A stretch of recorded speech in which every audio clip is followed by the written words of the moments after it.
ശരിക്കും മലയാളത്തിൽ എനിക്ക് തോന്നുന്നു ഭയങ്കര ബ്രേക്ക് ആയിട്ട് വന്നത് വരണേ ആവശ്യമുണ്ട് എന്നുള്ള ബ്രേക്ക് അങ്ങനെയല്ല, ഈ സൗണ്ട് കേൾക്കുമ്പോൾ ഈ ചേച്ചിയാണ് ബാക്കിയുള്ളവർക്കും സൗണ്ട് കൊടുത്തിരുന്നത് എന്നുള്ളൊരു ഭയങ്കര റിയലൈസേഷൻ ആണ്. പക്ഷെ അത് എനിക്ക് ഭയങ്കര ഒരു ദോഷം ചെയ്തു. കാരണം ഞാൻ അഭിനയിച്ചത് ഞാൻ തന്നെ ഡബ് ചെയ്തു. അപ്പം ഡയറക്ടർ അനൂപ് പറഞ്ഞിരുന്നു കുറച്ച് നല്ല വ്യത്യാസപ്പെടുത്തി ചെയ്യണം ചേച്ചി, കാവ്യ വരരുത്, ഇങ്ങനെ പറഞ്ഞുകൊണ്ടിരിക്കും. അപ്പോൾ മാക്സിമം ഞാൻ ബേസ് ഇട്ടിട്ടാണ് ഡബ് ചെയ്തത്. പക്ഷേ അതൊന്നും വർക്കൗട്ട് ആയില്ല എന്നുള്ളത് എല്ലാവർക്കും മനസ്സിലായി ഞാനാണെന്നുള്ളത്. പക്ഷേ അവർ പറഞ്ഞത് കമൻസൊക്കെ ഞാൻ വായിച്ചു കുറച്ച്. ഇങ്ങനെ എന്തിനാണ് ഈ അമ്മച്ചിക്ക് പിന്നെ കാവ്യമാധവൻ്റെ ശബ്ദം, എന്തിനാണ് കാവ്യക്ക് ഡബ് ചെയ്യുന്ന ആളെ കൊണ്ട് ഈ തള്ളക്ക് ജയിച്ചത് എന്നൊക്കെ പറഞ്ഞിട്ട് കമൻസ് ഉണ്ടായിരുന്നു. അപ്പൊ അതെനിക്കൊരു പക്ഷേ ശരിക്കും ക്രെഡിറ്റ് ആയിട്ട് എടുക്കണ്ടേ, ഈ പ്രായത്തിലും അത്ര ചെറിയ സൗണ്ടാണ് എനിക്ക് ഉള്ളത്. അതൊക്കെ പക്ഷേ ഇപ്പം അടുത്ത പടത്തിലൊക്കെ അഭിനയിക്കാൻ വിളിക്കുമ്പോൾ അവർ ആദ്യം പറയുന്നതാ, ചേച്ചി ഞങ്ങൾ വേറെ ആരെ കൊണ്ടെങ്കിൽ ഡബ് ചെയ്യിച്ചോട്ടെ. ഞാൻ പറഞ്ഞു അയ്യോ പ്ലീസ് അങ്ങനെ ചെയ്ത് ഞാൻ തന്നെ ചെയ്യുക, ഞാൻ എങ്ങനെയെങ്കിലും വോയിസ് മാറ്റിയിട്ടൊക്കെ ചെയ്യുക എന്ന് അങ്ങനെ പറയുന്ന ഡയറക്ടേഴ്സ് ഉണ്ട് ഇപ്പം. കാരണം ഇപ്പോൾ കാവ്യയെ പോലെ തോന്നിക്കരുതല്ലോ. അതിങ്ങനെ ഓപ്പൺ ആയിട്ട് സംസാരിക്കുമ്പോൾ അത് കാവ്യയുടെ ഒരു നേച്ചർ അതിൽ വരുന്നുണ്ട്. അതാണ് മറ്റേ കാവ്യയുടെ വോയിസ് എൻ്റെ അതുകൊണ്ടാണ് അങ്ങനെ തോന്നുന്നത്. എനിക്ക് തോന്നുന്നു ഏറ്റവും അധികം ഡബ് ചെയ്തിരിക്കുന്നതും കാവ്യ വേണ്ടിയിട്ട് അങ്ങനെ ഉണ്ട്. പക്ഷെ അവരുടെ വേ ഓഫ് ടോക്കിംഗ് അവളെപ്പോഴും ഭയങ്കര ഫ്രീ ആയിട്ട് സംസാരിക്കുന്ന ഒരു ഇതല്ല, പോളിഷ്ഡ് ആയിട്ട് അങ്ങനെ ഒരു ക്യാരക്ടർ അവർ ചെയ്തിട്ടില്ല എന്ന് എനിക്ക് തോന്നുന്നില്ല. എല്ലാത്തിലും അവർ വളരെ നാച്ചുറൽ ആയിട്ടുള്ള പ്രസന്റേഷൻ. അപ്പം അത് ഞാൻ അങ്ങനെ പറഞ്ഞാലല്ലേ അതിൽ കാവ്യ പറയുന്ന പോലെ തോന്നും. അതുകൊണ്ടാണ് ഇപ്പം ഞാൻ അങ്ങനെ സംസാരിക്കുമ്പം അങ്ങനെ. അതെ അതെ അല്ലേ. അയ്യോ എന്തൊക്കെയുണ്ട് കൊച്ചുണ്ണേട്ടാ കായംകുളത്തെ വിശേഷങ്ങള്? അച്ഛാ ദേ കായംകുളം കൊച്ചുണ്ണേട്ടൻ വന്ന് വീണിട്ടുണ്ട് കേട്ടോ. മരപ്പട്ടി എന്താ രസം കാണാൻ. പക്ഷെ എനിക്ക് തോന്നുന്നു അതൊരു വലിയ ക്രെഡിറ്റ് ആണ്. കാരണം ഈ പ്രായത്തിലും എന്റെയൊക്കെ സൗണ്ട് കേട്ട് കഴിഞ്ഞാൽ ഫോണിലൊക്കെ കേൾക്കുമ്പോൾ ആളുകൾ പറയും ഭയങ്കര പ്രായമുള്ള ആളുടെ അതൊന്നുമില്ല നല്ല സൗണ്ട്.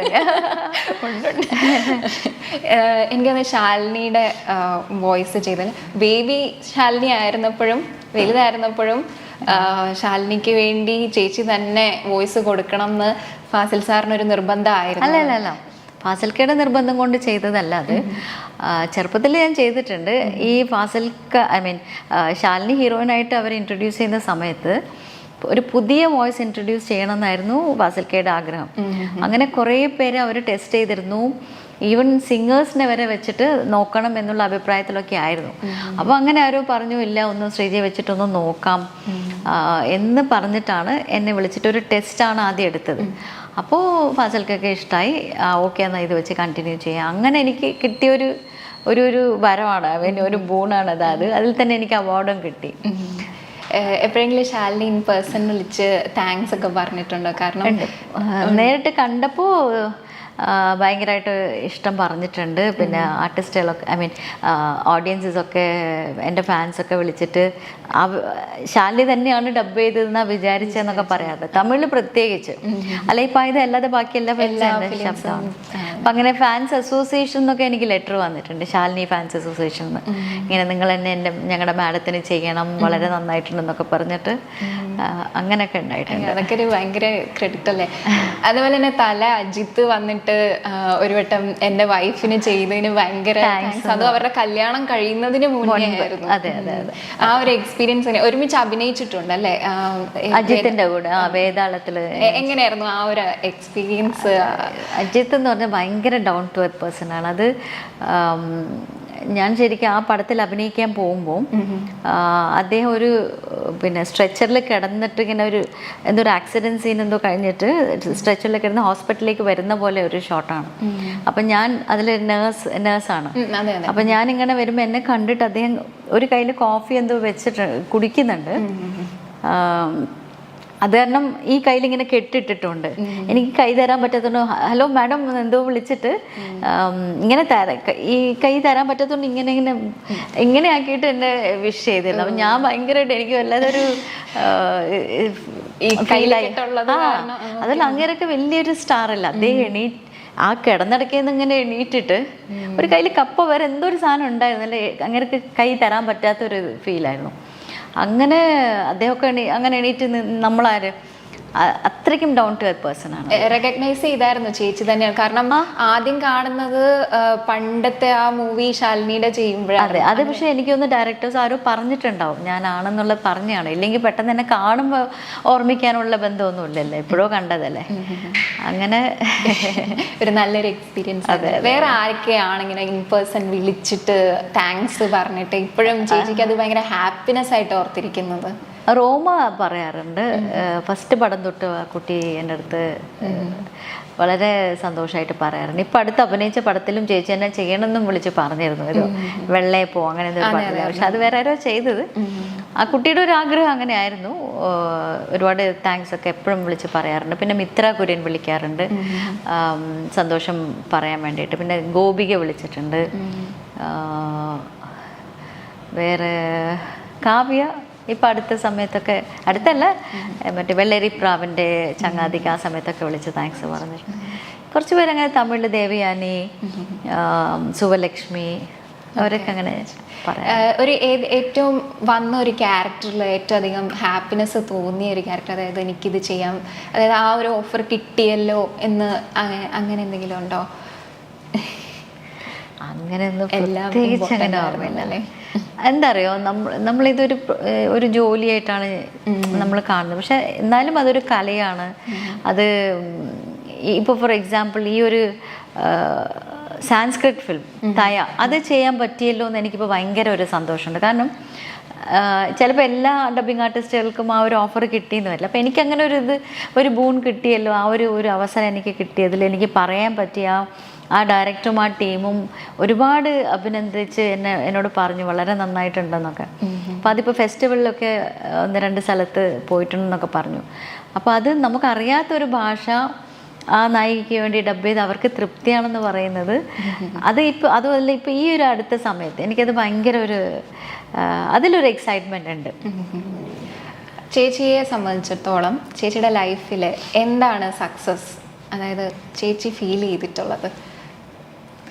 ഇപ്പം ഈ ഇരിക്കുന്നത് തന്നെയാണ് സക്സസ് അല്ലേ.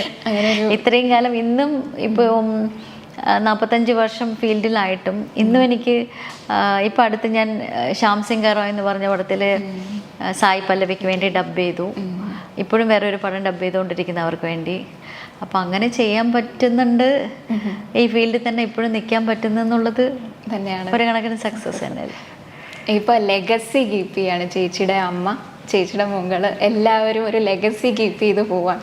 അപ്പം മോൾ ആദ്യമായിട്ട് ഡബ് ചെയ്യുമ്പോൾ എന്ത് ടിപ്പാണ് കൊടുത്തത്? ടിപ്പ് എന്ന് പറയാനില്ല, മോൾ ആദ്യം 1.25 വയസ്സിലാണ് ആദ്യം അവൾ മൈക്കിൻ്റെ മുമ്പിൽ നിൽക്കുന്നത്. അതായത് ഒരു പരസ്യം, തൊട്ടാച്ചെനിങ്ങി എന്ന് പറഞ്ഞ പടത്തിൽ ഞാൻ ദേവയാനിക്ക് ഡബ് ചെയ്തിട്ടുണ്ടായിരുന്നു. അതിൻ്റെ റേഡിയോ ആഡ് ഞാൻ പറയാൻ പോയപ്പോൾ രവിയേട്ടൻ മോളെ ഇങ്ങനെ എടുത്തിട്ട് കൺസോളിലിരിക്കുകയായിരുന്നു. അപ്പോൾ ഞാൻ സ്പാൻ വിഷൻ വഴങ്ങും തൊട്ടാച്ചിനിങ്ങി എന്ന് പറയണം. ഞാനതിങ്ങനെ പറഞ്ഞുകൊണ്ടിരിക്കുമ്പോൾ ഇവള് കൺസോളിലിരുന്നിട്ട് തൊട്ടാച്ചിനിങ്ങി എന്നിങ്ങനെ പറയുന്ന അവളുടെ വോയിസിൽ. അപ്പോൾ ഡയറക്ടർ അദ്യമാൻ സർ അത് കേട്ടിട്ട് പറഞ്ഞു, മോളുടെ വോയിസിൽ കേൾക്കാൻ നല്ല ക്യൂട്ടായിട്ടുണ്ട്, ഒന്ന് അവളെ കൊണ്ട് പറയിപ്പിക്കുമെന്ന് ചോദിച്ചു. അങ്ങനെ അവളെ മൈക്കിന് മുമ്പിൽ കൊണ്ടുവന്ന് ഞാൻ തന്നെ ആദ്യമായിട്ട് പറയിപ്പിച്ചത് തൊട്ടാച്ചിനിങ്ങി. അപ്പോൾ അവൾ അതുപോലെ തന്നെ റിപ്പീറ്റ് ചെയ്തു. അപ്പോൾ ഓൺ എയർ വന്നത് സ്പാൻ വിഷൻ വഴങ്ങും, അതെൻ്റെ വോയിസിലും, തൊട്ടാച്ചിനിങ്ങി ഇത് മോളുടെ വോയിസിലും. അതായിരുന്നു അവളുടെ ആദ്യത്തെ ഇത്. പിന്നെ മോള് പടത്തിലേക്ക് ഡബ് ചെയ്യാൻ തുടങ്ങിയത് ആദ്യം വാനപ്രസ്ഥം, അതിൽ ലാലേട്ടൻ്റെ മോളായിട്ടൊരു ചെറിയ കുട്ടിയുണ്ട്. അന്ന് അവളും ചെറുതാണ്. അപ്പം അന്ന് അവളിരുന്നിട്ട് നമ്മളിങ്ങനെ പറയും, ഡയലോഗ് പറഞ്ഞു കൊടുക്കുമ്പോൾ പറയും. പക്ഷെ അവൾക്ക് അന്ന് ടേക്ക് പോകുമ്പോൾ റെഡ് ലൈറ്റ് കത്തും, തിയേറ്ററിൻ്റെ അകത്തും കത്തും വെളിയിലും കത്തും. ഞങ്ങൾക്കൊക്കെ റെഡ് ലൈറ്റ് കത്തുമ്പം പഠിച്ച ഡയലോഗ് പോലും മറന്നു പോകും. അതുവരെ കറക്റ്റായിട്ട് പറഞ്ഞ് മോണിറ്ററും കാര്യമൊക്കെ ടേക്ക് എന്ന് പറഞ്ഞാൽ അവിടെ ലൈറ്റ് ഇടുമ്പോൾ നമുക്ക് ഒരു പേടിയാണ്, അയ്യോ തെറ്റോ, അങ്ങനെയുള്ള ഒരു ഇതിൽ എൻ്റെയൊക്കെ സ്റ്റാർട്ടിങ്. പക്ഷെ മോൾക്ക് എങ്ങനെ വെച്ചാൽ റെഡ് ലൈറ്റ് ഇടാൻ പറയും. അവൾക്ക് അറിയില്ലല്ലോ, അതിട്ട് കണ്ടാലേ ഇവള് ഡയലോഗ് പറയും. അപ്പം അങ്ങനെ ഒരു ഇതായിരുന്നു. അന്ന് തന്നെ ഉച്ചയ്ക്ക് ശേഷം FIR എന്ന് പറഞ്ഞിട്ട് സുരേഷ് ഗോപിയേട്ടൻ അഭിനയിച്ച ഒരു പടമുണ്ട്. അതിൽ ഒരു മോൾ, ആ കുട്ടിയുടെ പേരെനിക്ക് ഓർമ്മയില്ല, അതും ചെറിയൊരു മോളാണ്. ഇന്ദ്രജയുടെ മകളായിട്ട് ഇവരുടെ പേര് എൻ്റെ മകളായിട്ട്. അപ്പോൾ ഇന്ദ്രജയ്ക്ക് ഞാനായിരുന്നു ഡബ് ചെയ്തത്, മോള് അതിൽ ആ കുട്ടിക്ക് ഡബ് ചെയ്തു. അപ്പോൾ അതാണ് അവളുടെ ഡബ്ബിങ് തുടക്കം. പിന്നെ ഊട്ടി എന്ന് പറഞ്ഞിട്ടൊരു തമിഴ് പടം, ദുബായ് എന്ന് പറഞ്ഞിട്ടൊരു മലയാള പടം, അങ്ങനെ കുറച്ച് മലയാള പടങ്ങൾ ചെറുപ്പത്തിൽ ഡബ് ചെയ്തത്. പിന്നെ അവൾ ടോട്ടലി ഇതിനകത്തില്ല, പഠിത്തത്തിന് തന്നെയായിരുന്നു കോൺസെൻട്രേഷൻ പോയത്. പിന്നെ അവൾ കോളേജിൽ സ്റ്റാർട്ട് ചെയ്ത സമയത്താണെന്ന് തോന്നുന്നു, പിന്നെ സാട്ടെ എന്ന് പറഞ്ഞിട്ടൊരു തമിഴ് പടത്തിൽ അതിൽ മഹിമ അഭിനയിച്ചിട്ടുണ്ടായിരുന്നു, +2 കുട്ടിയായിട്ട്. ആ കുട്ടിയാണ് അതിൽ നായിക പോലെ. അതിന് കുറേ കുട്ടികളെ വോയിസ് ടെസ്റ്റ് എടുത്തിട്ടൊന്നും അവർക്ക് സാറ്റിസ്ഫൈഡ് ആവാത്തതുകൊണ്ട് ആ സൗണ്ട് എഞ്ചിനീയർ ഒരു രാജശേഖർ എന്ന് പറഞ്ഞിട്ടൊരു കുട്ടിയുണ്ട്, അവൻ പെട്ടെന്ന് ഓർത്തു ഇങ്ങനെ എനിക്കൊരു മകളുണ്ടല്ലോ എന്ന് പറഞ്ഞിട്ട്. അങ്ങനെ ശരി ശ്രീജ മാമോട് പൊണ്ണ് ട്രൈ പണലാം എന്ന് പറഞ്ഞിട്ട് അങ്ങനെ മോളെ വിളിച്ചിട്ട് വോയിസ് നോക്കിയപ്പോൾ അവർക്ക് ഓൺ സ്പോട്ട് ഓക്കെ ആയി. അങ്ങനെയാണ് മോള് ഡബ്ബിങ്ങിലേക്ക്, അതാണ് എൻട്രി. പിന്നെ ഈ പടത്തിൽ ഡബ് ചെയ്തതിന് ശേഷമാണ് അവൾക്ക് കൂടുതൽ ഒരു അതെ. അങ്ങോട്ടും ഇങ്ങോട്ടും എന്തെങ്കിലും അഡ്വൈസ് ഒക്കെ കൊടുക്കാറുണ്ടോ? എന്നോട് പറയും പിന്നെ ഇത്രയ്ക്കൊന്നും ഇമോട്ട് ചെയ്യണ്ട, അന്നൊക്കെ ഭയങ്കര ഫീലിങ്സ് ഇമോഷനൊക്കെ ജാസ്തിയല്ലേ നമ്മുടെ പീരീഡിൽ, കുറച്ച് ഡ്രാമയാന്നൊക്കെ പറയും ആ ഒരു ജനറേഷനിൽ. അപ്പോൾ ഇപ്പോൾ അത്രയൊന്നും കൊടുക്കുന്ന അവർക്ക് ഇഷ്ടമല്ല. അപ്പോൾ ഇവരൊന്നും വലിയ ഇമോട്ട് ചെയ്യാതെയൊക്കെയാണ് പറയാം. അപ്പം ഞാൻ പറയും കുറച്ചുകൂടി ഇമോഷൻ വേണം. അപ്പോൾ പറയാം അമ്മ അതൊക്കെ പഴയ സ്റ്റൈലാണ്, ഇപ്പം അങ്ങനെയൊന്നും ഇല്ലല്ലോ. അങ്ങനെയെല്ലാം കുറച്ച് ഇങ്ങോട്ടും വേണം. അങ്ങോട്ട് എന്തൊക്കെ അഡ്വൈസ്? അങ്ങോട്ട് അഡ്വൈസ് കൊടുക്കുന്നത് എന്താ വെച്ചാൽ കറക്റ്റായിട്ട് ചെയ്യണം, കോൺസെൻട്രേറ്റ് ചെയ്യണം, ഡെഡിക്കേറ്റഡ് ആയിരിക്കണം ആ ചെയ്യുന്ന ജോലിയിൽ. പിന്നെ പേഷ്യൻസ് വേണം. എത്ര പ്രാവശ്യം ഡയറക്ടറായാലും അസിസ്റ്റൻസ് ആയാലും എൻജിനീയർ ആണെങ്കിലും ആര് പറഞ്ഞാലും അത് നമ്മൾ ടെൻഷൻ ആവാതെ വർക്ക്ഡപ്പ് ആവാതെ ക്ഷമയിൽ അത് കറക്റ്റായിട്ട് ചെയ്യണം എന്നുള്ളത് പറഞ്ഞു കൊടുക്കാറുണ്ട്. അല്ലാതെ ഒന്നും കൊടുക്കേണ്ടി വന്നിട്ടില്ല. അവൾ ഇൻബോൺ ആ ഒരു ജീനുണ്ട് അവൾക്ക്. ഈ ഒരു അഡ്വൈസ് തന്നെയാണോ ഇനിയുള്ള വോയിസ് ആക്ട്രസിനൊക്കെ കൊടുക്കാനുള്ളതും? തീർച്ചയായിട്ടും ഈ പേഷ്യൻസ് വേണം എല്ലാവർക്കും. പേഷ്യൻസ് മാത്രമല്ല, കുറച്ചുകൂടെ എല്ലാവർക്കും ആ ഒരു ഡെഡിക്കേഷൻ വേണം. നമ്മൾ ചെയ്യുന്ന ആർട്ടിനോട് പൈസ മാത്രമല്ല, അതിനോടൊരു കൂറും നമ്മളത് ഇഷ്ടപ്പെട്ട് ചെയ്യുമ്പോൾ അതിൻ്റെ ഒരു പെർഫെക്ഷൻ കൊണ്ടുവരാനുള്ളൊരു ശ്രമത്തിൽ ആ ഒരു മാനസിക നില എല്ലാവർക്കും വേണം. നമ്മൾ ഇവിടുന്ന് 2 ഡയലോഗ് പറഞ്ഞ് ഇവിടുന്ന് ഓടി അവിടെ ഓടി ഇങ്ങനെ പോകുന്നതുകൊണ്ട് പ്രശ്നമല്ല. പക്ഷെ ചെയ്യുന്ന സ്ഥലത്ത് നമ്മൾ കറക്റ്റായിട്ട് എന്ത് വേണോ അത് കൊടുക്കാനുള്ള ക്ഷമ എല്ലാവർക്കും വേണം. അതാണ് വൺ ഓഫ് ദി ബെസ്റ്റ്, അല്ലെങ്കിൽ കേരളത്തിനെ മൊത്തം ഇളക്കി മറിച്ച ഒരു മൂവിയാണ് ബാഹുബലി. അപ്പം അതിൽ അനുഷ്കയുടെ വോയിസ് നൽകിയത് ചേച്ചി ഏതെങ്കിലും ഡയലോഗ് ഓർമ്മയുണ്ടോ അതിലേക്ക്? ഓർമ്മയുണ്ടോ ചോദിച്ചാൽ അങ്ങനെ ഓർമ്മയില്ല. എന്താണ് സംഭവിച്ചത് ദേവസേന എന്നൊക്കെ ചോദിക്കുമ്പോൾ പറയുന്നില്ലേ? ഡയലോഗായിട്ടൊന്നും ഓർമ്മയില്ല. ഓക്കെ, എങ്ങനെയുണ്ടായിരുന്നു ആ ഒരു കാരണം രാജമൗലി സാറിൻ്റെ കൂടെ ഒരു സ്ക്രിപ്റ്റാണ് വർക്ക് ചെയ്യുന്നത്, എങ്ങനെയുണ്ടായിരുന്നു ആ ഒരു എക്സ്പീരിയൻസ്? എന്നെ വിളിച്ചത് മങ്കുമ സാറാണ്, മങ്കുമ ഗോപാലകൃഷ്ണ സാറാണ് അതിൻ്റെ റൈറ്റർ. അപ്പോൾ രാജു മല്യത്ത് എന്ന് പറഞ്ഞിട്ട് അദ്ദേഹമായിരുന്നു അതിൻ്റെ ഒരു എക്സിക്യൂട്ടീവ് പ്രൊഡ്യൂസർ, മലയാളത്തിൻ്റെ അദ്ദേഹമായിരുന്നു ഇൻചാർജ്. അപ്പം എനിക്ക് രാജമൗലി സാറിനെ കാണാനൊന്നും ഒരവസരമൊന്നും ഉണ്ടായിട്ടില്ല. ഞാനിവിടുന്ന് രാവിലെ ഒരു 11 മണിയാകുമ്പോഴങ്ങാണ് ഹൈദരാബാദിൽ എത്തുന്നത്. ഒരു 4 മണിയാകുമ്പോഴേക്കും എൻ്റെ വർക്ക് കഴിഞ്ഞു, ഞാനിങ്ങ് പോകുന്നു, അത്രയേ ഉള്ളൂ. അതിലൊക്കെ കുറച്ച് എന്താ പറയാ ഭയങ്കര പച്ച മലയാളമാണ് അതിൽ പറയുന്നത് അല്ലേ? എങ്ങനെ ഉണ്ടായിരുന്നു ആ ഡയലോഗ്സ് ഒക്കെ ക്യാപ്ചർ ചെയ്ത്? സാറ് അതിൻ്റെ ഡയലോഗ്സ് നമുക്ക് തരുന്നുണ്ടല്ലോ, അപ്പം അത് ഞാൻ എഴുതിയെടുത്തിട്ട് ഇതിൽ പറഞ്ഞു. ഭയങ്കര ഡയലോഗ്സ് ഒക്കെ എന്താ പറയാ ഭയങ്കര വൈറലായ ഒരു മൂവിയാണ്. ഇപ്പൊ ഞാൻ പറഞ്ഞ പോലെ തന്നെ എന്താ സംഭവിച്ചത് ആ ഒക്കെ ഒരു ഇത്. അപ്പോൾ ചേച്ചിയുടെ വോയിസ് ഒക്കെ ഫുൾ സോഷ്യൽ മീഡിയയിലും ഒക്കെ ഫ്രീക്വന്റ് ആയിട്ട് യൂസ് ചെയ്യുന്നുണ്ടായിരുന്നു. അപ്പൊ ഈ ഒരു സിനിമ ഹിറ്റ് ആയപ്പോൾ ഉണ്ടായിരുന്ന ആ ഒരു ഫീലിംഗ് എന്താണ്? കാരണം ഹിറ്റ് എന്നൊക്കെ പറഞ്ഞു കഴിഞ്ഞാൽ ഹൈ ഗ്രോസ് മൂവിയാണ്. അല്ല, എനിക്കത് ഭയങ്കര ഒരു അതിശയം എന്താണെന്ന് വെച്ചാൽ പടം ഹിറ്റാണ്. ഓഫ് കോഴ്സ് അത് മലയാളം തമിഴ് എന്നില്ല എന്നില്ലാതെ ആ ഒരു ജോണർ ഓഫ് ഫിലിം അദ്ദേഹത്തിൻ്റെ പടങ്ങൾക്ക് എന്നും ഒരു ഹൈപ്പ് തന്നെയാണ്. അപ്പം ഞാൻ സത്യം പറഞ്ഞാൽ ആലോചിച്ചിട്ടുണ്ട്, ഈ ഒരു ഡബ്ബിങ് ഫിലിം ഇത്രയും ആഘോഷിക്കുന്ന ചാനൽസും ആൾക്കാരും എല്ലാം തന്നെ എന്തുകൊണ്ട് എത്രയോ പടങ്ങൾ അതിനു മുമ്പ് ഹിറ്റ് വന്നിട്ടുണ്ട്, അതിലൊക്കെ നമ്മളും ഡബ് ചെയ്തിട്ടുണ്ട്. ഇപ്പോൾ ഫോർ എക്സാമ്പിൾ ഹരികൃഷ്ണൻസ്, നിറം, അനിയത്തിപ്രാവ്, എത്രയോ പടങ്ങൾ സൂപ്പർ ഹിറ്റായിട്ടുണ്ട്. മീശ മാധവൻ, ചോക്ലേറ്റ് ആയിക്കോട്ടെ, ഏത്. പക്ഷെ അന്നൊന്നും ഒരു ആരും ഒരു ചാനലുകാരെ വിളിച്ചിട്ട് പിന്നെ നമ്മളാണോ വോയിസ് കൊടുത്തതെന്നൊന്നും ആർക്കും ഒന്നും അതില്ലായിരുന്നു. അപ്പം ഞാൻ സത്യം പറഞ്ഞാൽ അന്ന് എന്നെയും ഈ ഇൻ്റർവ്യൂവിന് വിളിച്ചപ്പോൾ ഞാനും ചില ചാനൽസിൽ പോയി ഇതിന് ഇൻ്റർവ്യൂ കൊടുത്തിരുന്നു. എല്ലാവരും ഞങ്ങൾ ഗ്രൂപ്പായിട്ടാണ് പോയത്. അന്ന് ഞാൻ ആലോചിച്ചിരുന്നു, ഒരു ഡബ്ബിങ് ഫിലിമിന് ഇത്രയും ഹൈപ്പ് കിട്ടുന്ന എന്തൊരു ഭാഗ്യമാണ്. ഇതുപോലെ നമ്മൾ സ്ട്രേറ്റ് ഫിലിംസ് ചെയ്ത് എത്ര ഡബ്ബിങ് ആർട്ടിസ്റ്റുകൾ എത്ര ക്യാരക്ടേഴ്സ് ചെയ്തിട്ടുണ്ട്. അപ്പം ഇങ്ങനെ ഒരു ഹൈപ്പ് അതിനൊന്നും കിട്ടിയില്ലല്ലോ എന്ന് വളരെ വിഷമം തോന്നിയിട്ടുണ്ട്.